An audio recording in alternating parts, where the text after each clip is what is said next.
Welcome to Himalayan Art Resources. My name is Jeff Watt, and today we want to continue with our book reviews. And we want to look at a book that's a little bit old.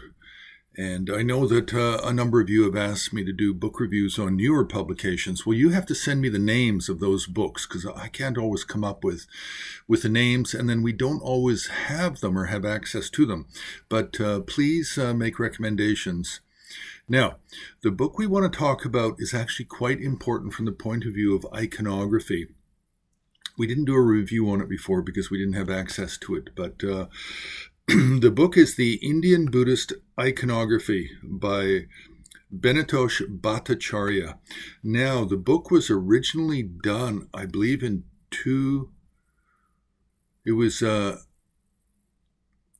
I guess it was in 1924. It would have been the same time that Professor Bhattacharya also did the Sādhanamālā in Sanskrit with an English foreword. Now, this Indian Buddhist iconography is all in English. It's a very large book and it's very comprehensive. And he actually says that it is mainly based on the Sādhanamālā, which he calls a cognate tantric text of rituals. Actually, they're primarily sadhana texts, or primarily meditation texts, which describe iconography of different deities and Buddhas and peaceful and wrathful figures. Now, this publication was originally done, I guess it was really the English version of his Sādhanamālā, but it's more of his commentarial version, whereas the Sādhanamālā is his edited version of dozens, if not scores, of fragments of Sanskrit texts, because he did not have a complete Sādhanamālā. And this is why when we did the review of the Sādhanamālā last year or the year before, I caution about its use because it is not, I do not believe that it is as reliable as the Tibetan texts of the 11th and 12th century, such as the Bhāri-gyātsa, the Druptap-gyātso, the Patsap-gyātsa. I believe all of these are more valuable because they're translated much earlier from the Sanskrit. And they also include a lot of just simply translated Sanskrit chapters from tantras that describe deities. So I believe that it's more valuable because it was all translated at the same time.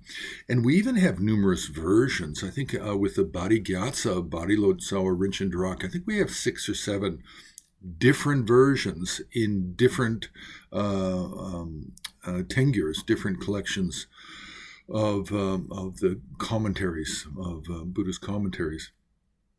So I caution a little bit about the Sādhanamālā, but this text is really excellent in that it gives you a really grounded understanding of how educated academic Indian scholars approached iconography and Buddhism.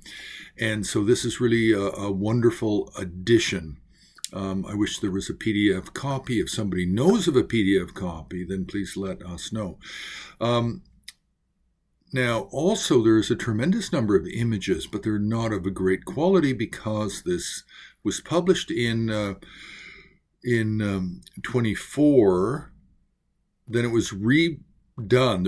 This is a revised version. It's not the 24 version. This is a 1958 version, which he worked on from 49 to 58, I believe. So it's a reworked version from second edition, 1958.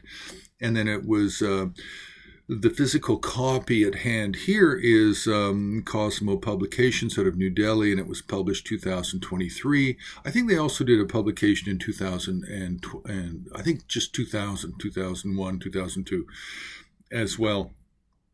But the images are not of high quality, and there's a number of drawings, but the drawings are important because some of them are done probably the turn of the 19th century and into the early 20th century. And for example, we have a set of the drawings of the famous 108 forms of Avalokiteshvara from a temple in Kathmandu. And these are not actually old. These are from the 19th century.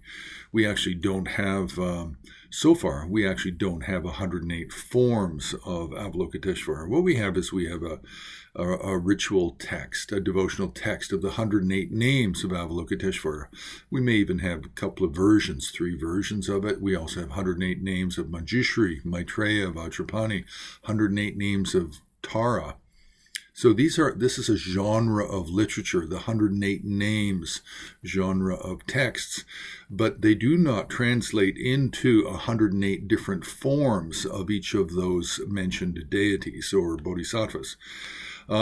So just to finish up, the book is quite important for those of us that study iconography, especially if we're more India-based, which I am. I'm more grounded in Indian early literature, and then the Tibetan came second.